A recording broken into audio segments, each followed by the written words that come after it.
인간의 몸과 마음에서 벌어지는 모든 진리 바로 알기.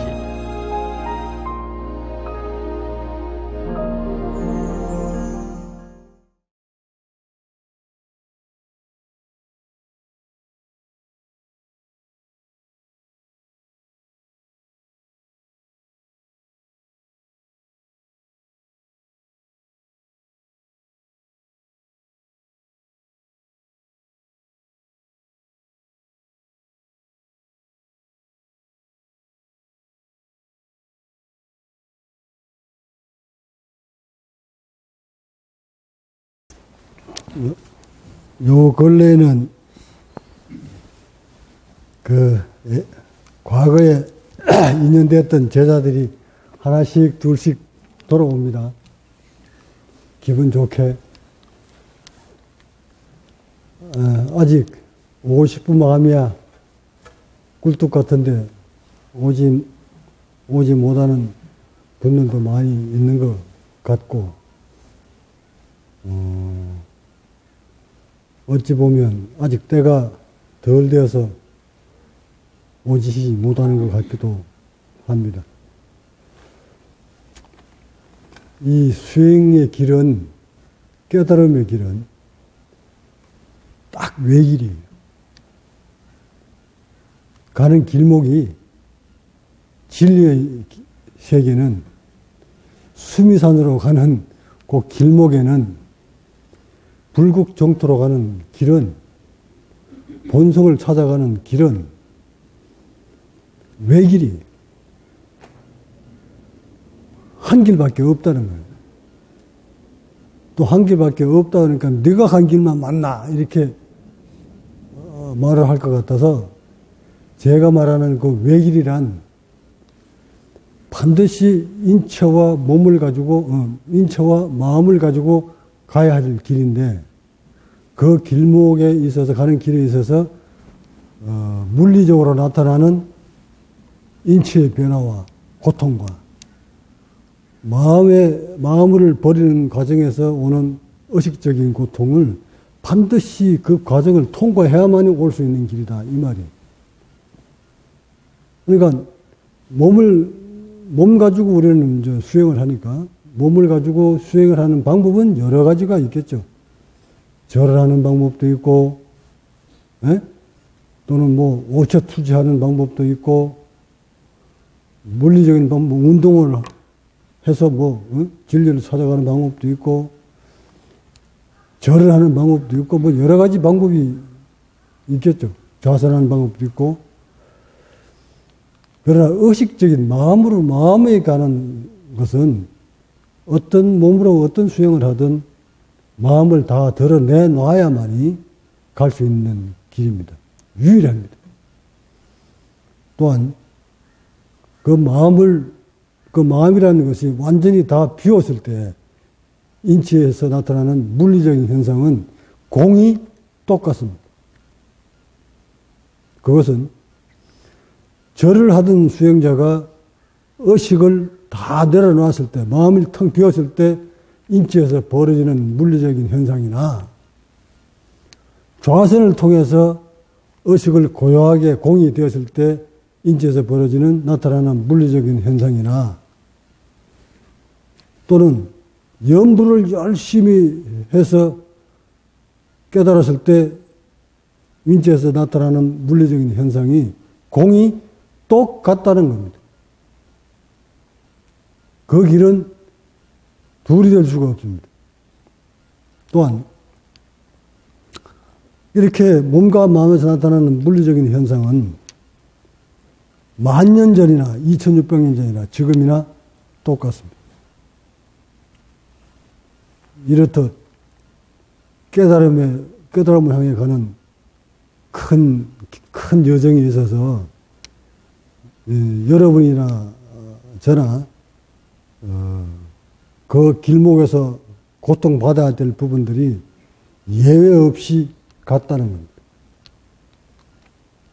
그러다 보니 많은 사람들이 본성을 찾으려고 머나먼 여정을 떠나보지만 그곳에 도달하지도 못한 채 중간에서 전부 다 나락해버리는, 떨어져 버리는 원인이 밝은 지도자가 없음이 첫째요. 두 번째, 그 길을 아직 모르기 때문에 가다 나락으로 모두 떨어지는 겁니다. 이 길은, 깨달음으로 가는 이 길은 예외 없이 인체에서 원하는 게 있어요. 우리 인체에서 원하는 게 있는데 그 원하는 것을 충족시키지 아니하면 절대 이룰 수 없는 영역입니다. 그 인체가 원하는 영역이란 도대체 무엇일까? 인간의 몸은 도대체 무엇을 원하는 것일까? 답은 너무 간단합니다. 저 짐승들이 말하는 짐승들의 세포가 원하는 거나, 저 날짐승이 원하는 세포가 원하는 거나, 모든 생명체들이, 숨 쉬고 사는 모든 생명체들이 원하는 거나, 우리 인간이 원하는 세포나 원하는 것은 공이 같습니다. 다르지 않습니다. 이것을 만족하게 충족시켜주면 우리의 세포는 본래의 기능을 발휘합니다. 그것을 본성이라고 합니다. 본래의 성품, 본래의 기능. 저는 자꾸 본래의 기능, 원래의 기능이라고 이렇게 말씀을 드리는데, 그 원래의 기능을 찾아가려면, 회복하려면 무엇이 잘못된지부터 먼저 알아야 돼요. 인간이, 지금 인류가 살아가는 형국이 무엇이 잘못됐는지를 알아야 되는데, 무엇이 잘못됐는지를 아직 과학이 못 밝혀냅니다. 또는 무엇이 잘못됐는지 알지만 그 길을 어떻게 찾아가는지조차도 모릅니다. 무엇이 잘못된지를 모르기 때문에 어떤 길을 가야 될지를 모릅니다.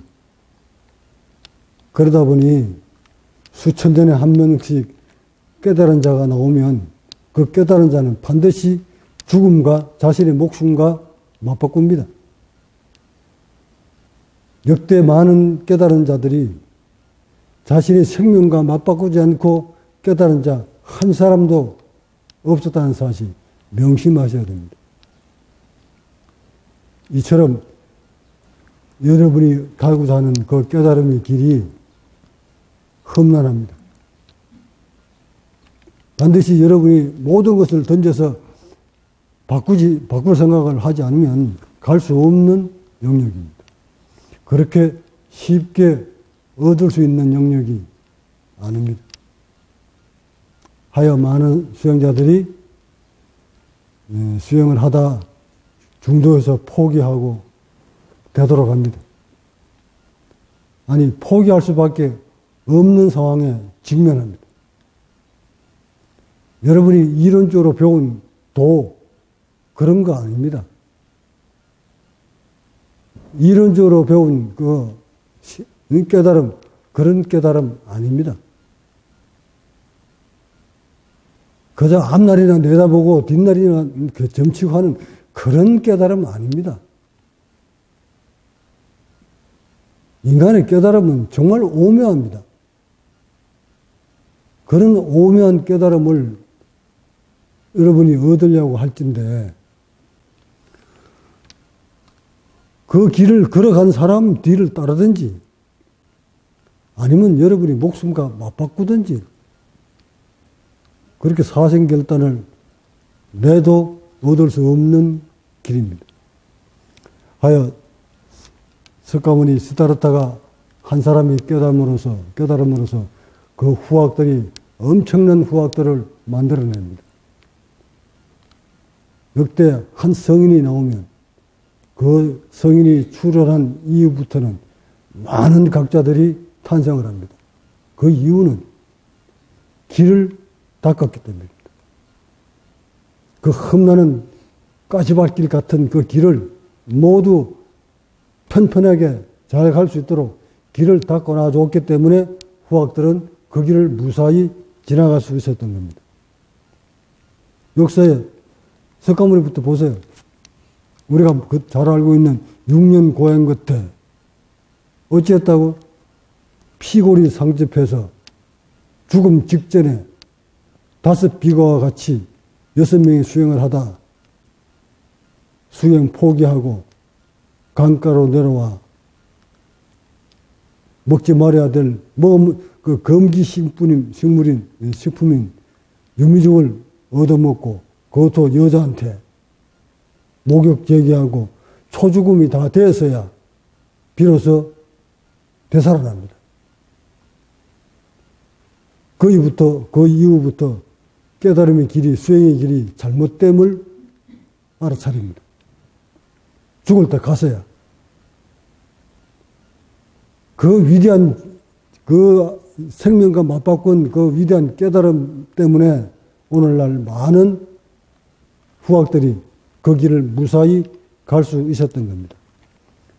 그런데 그렇게 1255명이라는 대아라한을 만들어 놓았는데도 세월이 워낙 많이 흘러가다 보니 모두 이론으로만 남겨놓고 그 맥을 이어온 후학들은 29대 달마까지 내려와서 중국으로 건너와 이후에 그 흔적이 묘연합니다. 이렇듯 깨달음에 대한 그런 이론은 난무한데 깨달은 자의 모습은 보이지 않습니다.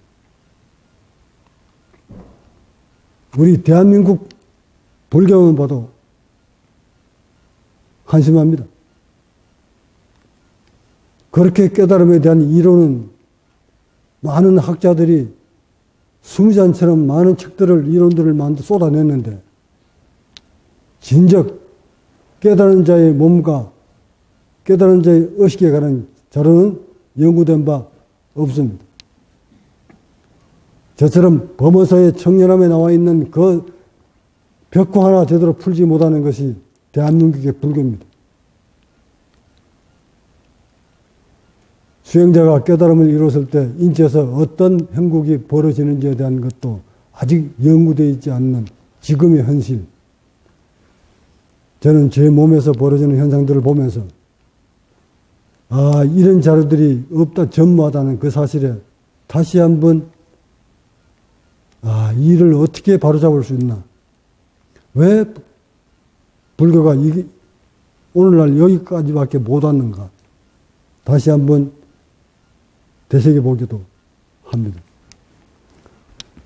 뿐만 아니라 수행자의 깨달음의 길은 정말 초과학적으로 접근하지 아니하면 넘기 어려운 것이구나 하는 것도 다시 한번 체험을 합니다. 여러분들이 조금만 눈을 돌리면 현대 과학과 우리 수행이 잘 접목시키면 큰 고생하지 않고도 그 늪을 넘어설 수 있다는 것을 저는 이미 밝혀냈고 그것을 체득합니다. 이것을 여러분한테, 수행자들한테 접목을 시켜보니 역시 과학이 인간의 몸을 다루는 데 있어서는 과학이 앞서가고 있었구나 하는 것을 깨닫습니다. 과학은 인간의 질병을 다루는 데 있어서 넘을 수 없는, 들여다볼 수 없는, 밝혀낼 수 없는 영역도 있지만 대부분 인체에서 벌어지는 모든 현상들은 과학이 이미 밝혀져 있습니다. 밝혀놓았습니다. 다만 그 세포를 통해서 인간의 의식을 장악하지 못했다는 것, 이런 것들은 조금 미비한 점이 있으나 오늘날 과학의 발자취를 보면 엄청난 속도로 도달해 있다는 것을 느낍니다. 요즘은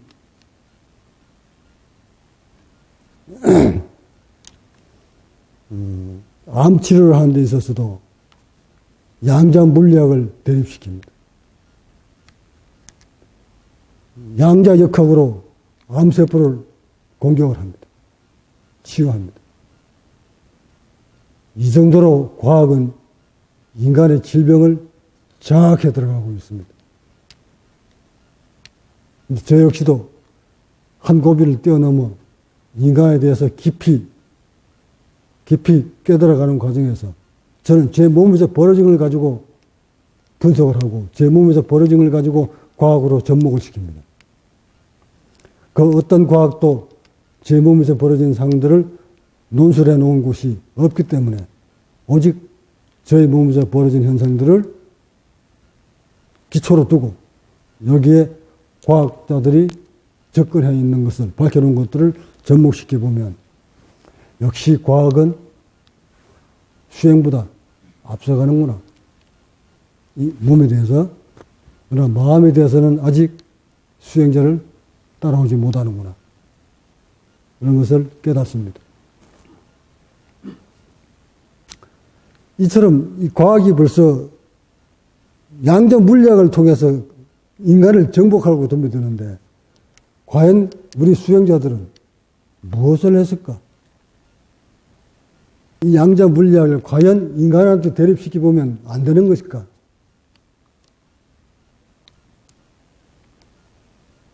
요즘은 그 아인슈타인이 그 물리학자들이 밝혀놓은 그 양자 역학들이 인체와 뗄래야 뗄 수 없는 영역으로 들어와 있구나 하는 것을 느낍니다. 이걸 벌써 발췌한 과학자들은 그런 양자 물리학을 통해서 치료요법으로 발전시켜 놓았다는 사실이에요. 놀라운 일들이 막 벌어집니다. 조금 더 있으면 더 기발한 치료 기법들이 나올 거라 확신합니다. 이쯤에서 저도 하나 이제 밝혀놔야 됩니다. 그래야 역시 과학보다 깨달은 자가 더 깊이 있게 가는구나 하는 것을 느낄 수가 있겠죠. 제가 밝히고자 하는 것은 지금 기존의 과학자들이 밝혀놓은 양자역학을 밝히려고 하는 것이 아니라 물리적으로 밝히려고 하는 것이 아니라 인간의 의식에 대해서 밝히고자 하는 겁니다. 여러분이 하고 있는 그 이한수행법 바로 파동입니다. 인간의 마음은 파동입니다. 여러분이 의식을 최대한 공유된 상태로 의식을 내려놓으면, 즉 들끓는 마음이라는 것은 파동입니다. 그 파동을 고요하게 만들면 반드시 몸에서도 그런 물리적 현상이 벌어집니다. 따라서 마음은 파동입니다. 물질입니다.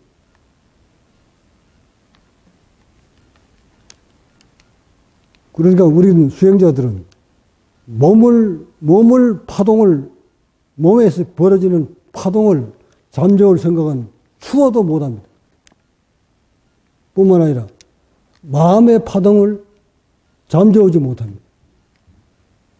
몸과 마음은 같이 가기 때문에 마음의 파동을 고요하게 만들면 이 세포는, 몸에서 벌어지는 파동은 역시 고요해집니다. 오늘날 암을 치료하는 중성자 치료가, 이 양자 치료가 바로 이 파동입니다. 방사선을 쏘면 암세포는 물론이고 주변 세포까지 손상을 입으니까 주변 세포들이 손상이 입지 않도록 암세포만 딱 공격하고 그 뒤에 있는 세포들은 그대로 보존하는 치료법이 바로 양자 치료법입니다. 이거보다 더 뛰어난 치료법이 수행자의 몸에서 나타나는 파동입니다.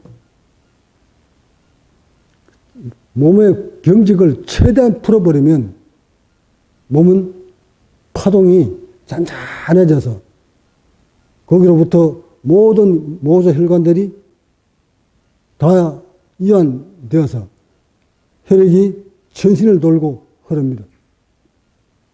하여 파동이 잔잔한 몸일수록 병이 없습니다. 몸의 경직도가 높을수록 파동이 세기 때문에 병이 침범을 하지만 파동이 잔잔한 세포를 가진 사람은 몸이 병 없이 병만 없을 뿐만 아니라 의식 또한 고요합니다. 이걸 그대로 어른애로 돌아가 볼까요? 어른의 몸에서 벌어지는 파동과 성인들의 몸에서 벌어지는 파동, 어린이의 의식에서 벌어지는 파동과 오만 정보가 다 들어가서 움직이는 인간들, 성인들의 파동, 어떻게 다를 것 같아요?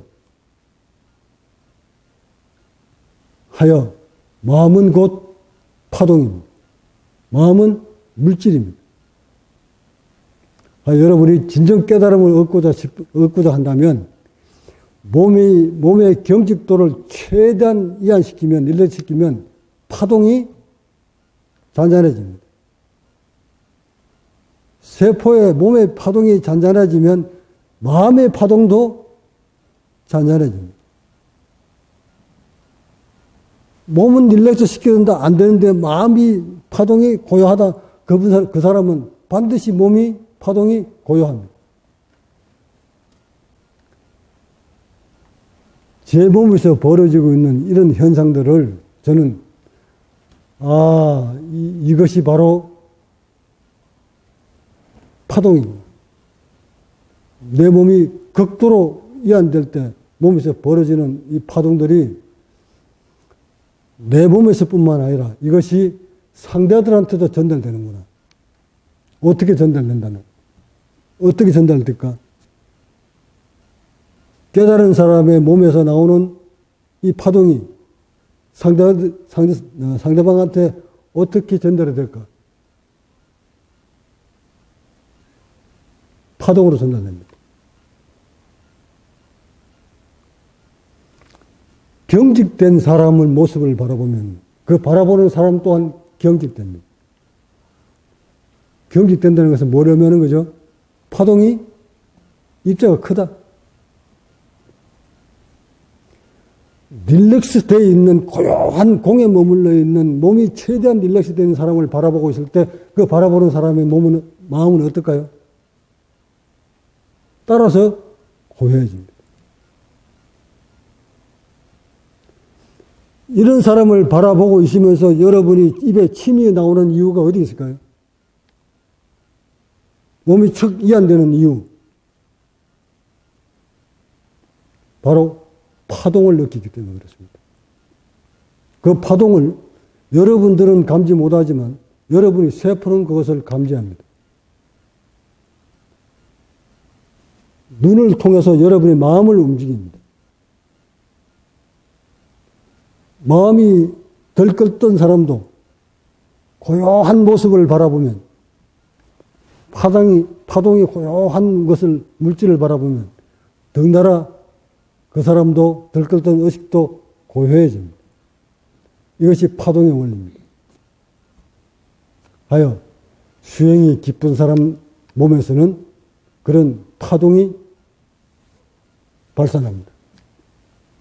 그 파동이 발산하면 그 파동으로 말미암아 상대방의 병을 치유할 수 있는 겁니다. 오늘날 양자 물리학을 가지고 치료하는 사람의 원리가 바로 이것입니다.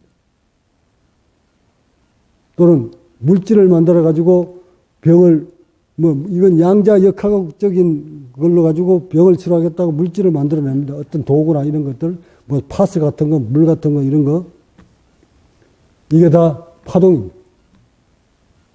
그 상대방 그 환자들한테 붙여주기나 물을 마시기나 하면 그 입자가 파동이 고요해져서 몸에 붙여있는 사람이 세포가 잔잔하게 흐르면 거기에서 혈액이 왕성하게 흐르게 되고 그 혈액이 흐름으로써 신경이 살아나는 원리, 세포가 재생되는 원리, 그런 원리를 이용한 것이 양자치료법입니다. 이거요, 이미 수천 년 전에 우리 동이족들은 그것을 밝혀냅니다. 도교문법에 의기영수라는 문자가 있어요. 한문으로 쓰면 의기연수, 떠드자, 기운기자,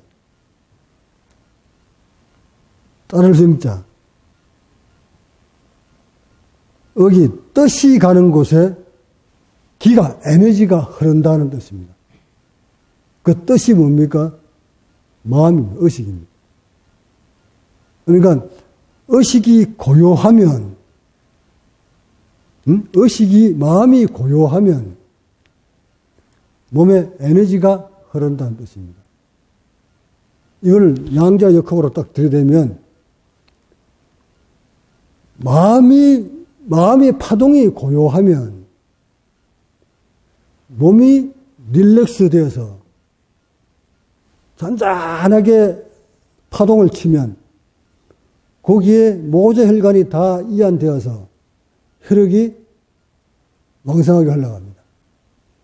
이걸 현대의학으로 돌려놓으면 잠잘 때 몸에서 에너지가 충전을 합니다.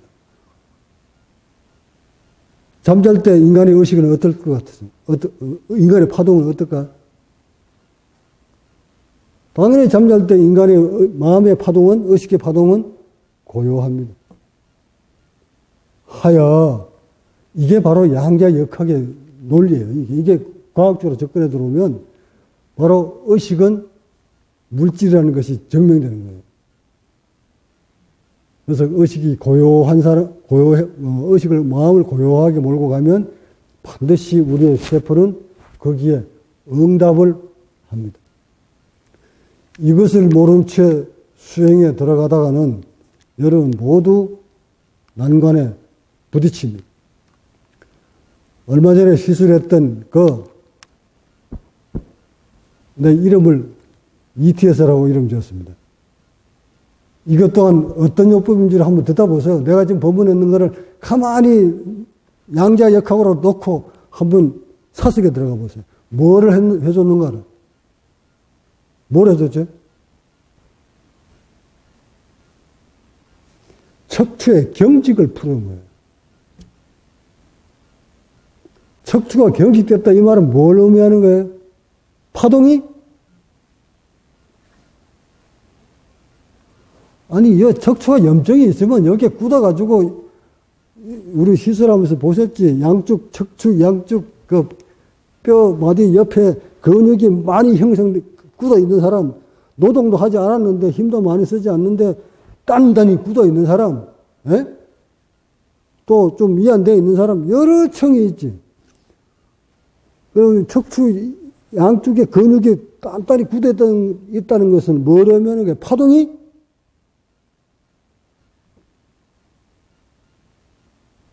지금 더 이상 내 설명 안 하도 아시겠지? 그 경직으로 말미암아 몸 전체는 어떤 영향을 미친다는 얘기입니까? 굳게 만든다는 얘기잖아. 이 파동이 잔잔해져야 혈액이 흘러갈 텐데, 신경이 흐르고.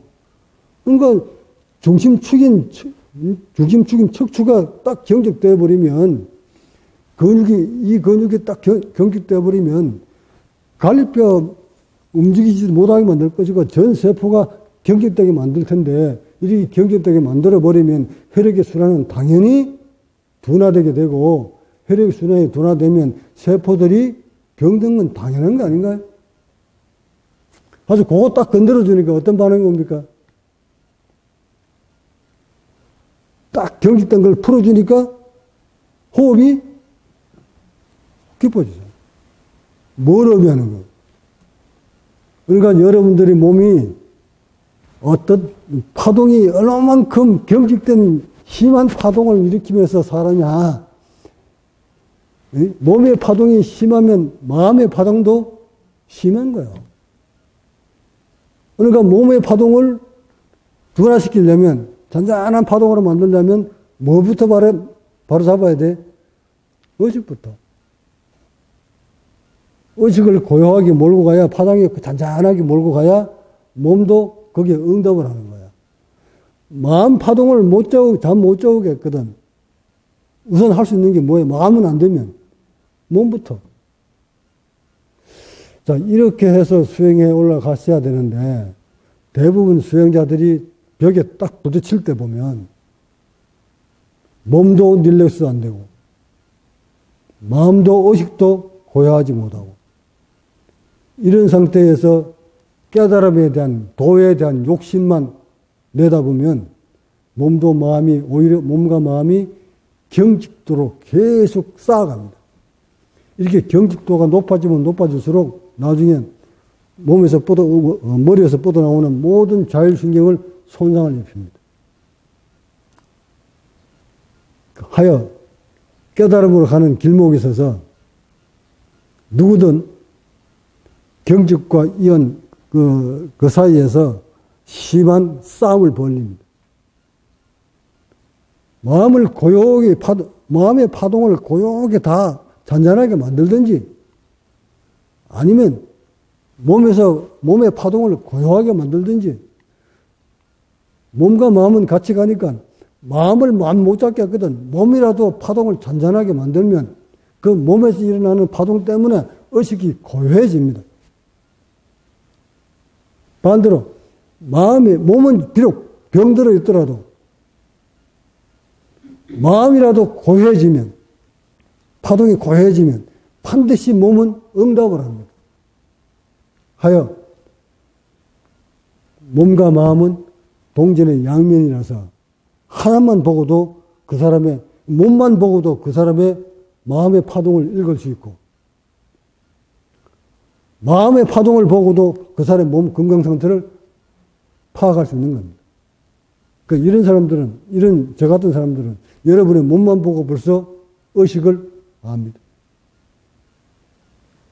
하여 이 수행의 깊이가 이제는 양자 물리학적으로 같이 맞물려 가는구나.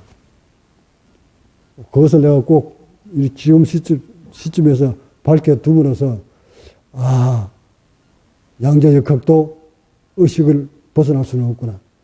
양자역학으로서는 물리학자들이 밝혀내놓은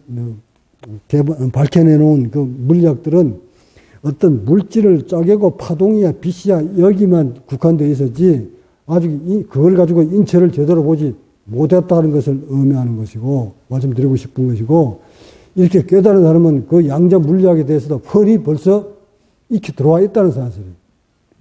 자신의 몸에서 그런 현상이 벌어집니다.